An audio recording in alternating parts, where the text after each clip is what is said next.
Welcome back everybody to Forza Horizon 6, and today we're taking a look at the 2023 Audi R8 Coupé V10 GT rear wheel drive.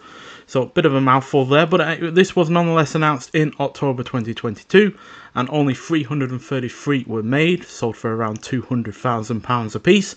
And yeah, this is obviously a rear wheel drive only version, as the name suggests. So to counteract the fact that it's no longer got the all-wheel drive system and therefore it has less traction up front, it's been aerodynamically tweaked to produce more downforce to counteract the lack of all-wheel drive system. So yeah, that means the bodywork now includes a bigger swan neck rear spoiler. It's got a larger rear diffuser. It's also got a front splitter and altered side sills as well. So yeah, and all in all, flat out, that means this produces 661 pounds of downforce, therefore improving the handling at higher rates of speed, meaning you don't really need the all-wheel drive system after all. And on top of that, it's also got KW automotive coilovers, which drops the ride height by 10mm. You can drop it a further 10mm if you want to go on the track as well. So yeah, this is a car that can be fettled with to be track ready, but at the end of the day, it is still a road car. And yeah, that means it does have a minimal amount of practicality with the front trunk there. And yeah, a really rather nice looking interior as per usual with R8s. Outside of the likes of the 911, the R8 certainly seems to be one of the other kind of more usable supercars on the go. So yeah, nicely appointed in there.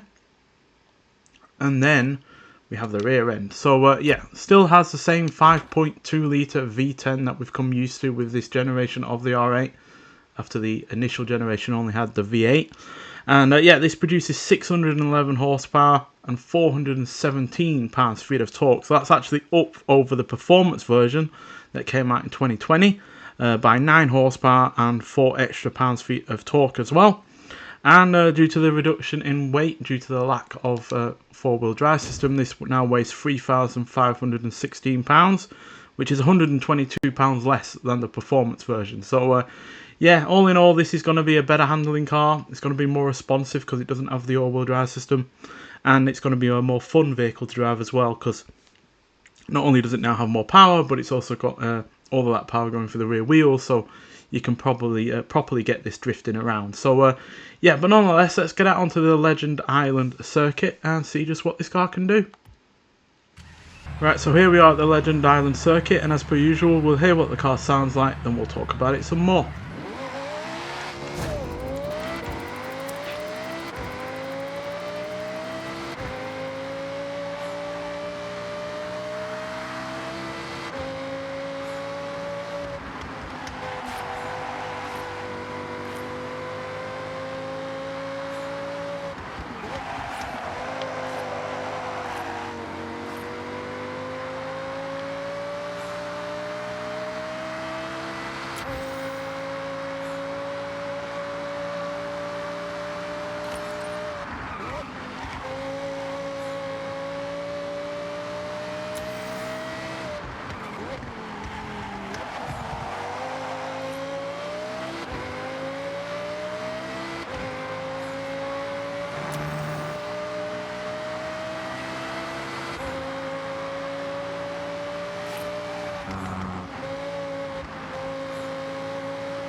Yeah, as you can see, it is no slouch in terms of performance. But that said, the lack of all-wheel drive system has changed this quite a deal, to be honest. As yeah, it's definitely got more turning. It definitely feels more responsive at the front end. But at the end of the day, the lack of all-wheel drive system also means that this isn't as secure for 100% of the time. and that's certainly going to be the case if it's raining or if it's snowing or anything like that. It does make it a car that isn't going to be as fully usable on a day-to-day basis as the all-wheel drive version. But because of that lack of all-wheel drive, you do get more fun from this car, and like I said, it is a more responsive and rewarding drive as well. Acceleration and top speed though is marginally less than the all-wheel drive system, but it's still properly quick. 0 to 60 is dealt with in 3.038 seconds. 0 to 100 is dealt with in 6.482 seconds, and it'll still go into a top speed of 209 miles an hour. So I can only imagine it's only marginally slower in terms of acceleration due to the all-wheel drive system being able to put the power down a bit better. But regardless, yeah, this is ultimately the more rewarding car to drive, and yeah, way more fun as well. And at the end of the day, you've got a V10 600 horsepower plus mid-engine supercar that has rear-wheel drive only, and that means you can have plenty of old-school fun with it by sliding it out.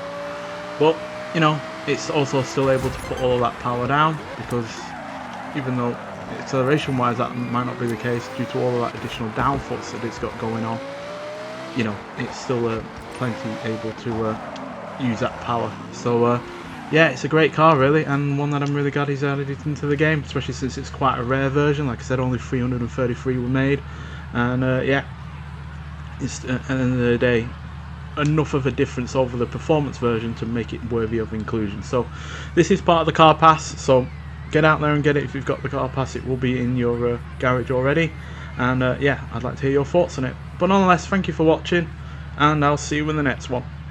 Bye.